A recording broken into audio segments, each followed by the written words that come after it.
आज हम आपको संत रविदास के बारे में कुछ चीजें बताएंगे। संत रविदास एक भक्त संत थे जो समाज सुधारक थे। वह भगवान श्री कृष्ण के भक्त थे। भक्ति में इतने लीन थे कि उन्होंने भक्ति में लीन होने के साथ साथ समाज को सुधारा और समाज के प्रति जिम्मेदारियों से अपना मुंह नहीं मोड़ा।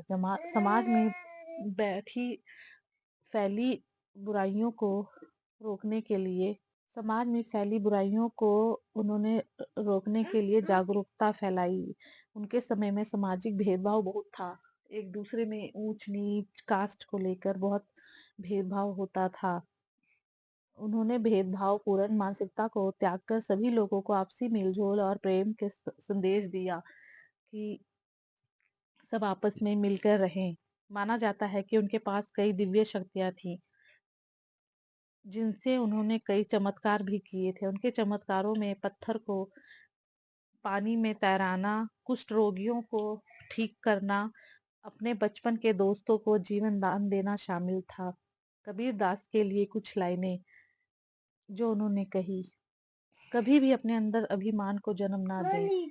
एक छोटी सी चींटी शक्कर के दानों को बीन सकती है, लेकिन एक विशालकाय हाथी ऐसा कभी नहीं कर सकता। कोई भी व्यक्ति छोटा या बड़ा नहीं होता, अपने जन्म के कारण नहीं बल्कि अपने कर्मों के कारण होता है। व्यक्ति के कर्म ही उसे ऊंचा और नीचा बताते हैं। जीव को यह भ्रम है कि यह संसार सत्य है, किंतु जैसा वह समझ रहा है वैसा नहीं है। वास्तव में संसार असत्य है। भगवान उस हृदय में वास करते हैं जिसके मन में किसी के प्रति बैर भाव नहीं। कोई दूसरे को गलत नहीं बोलता। जो गलत बोलता है उनके मन में भगवान नहीं होते। जिसके मन में लालच नहीं है उनके मन में भगवान है।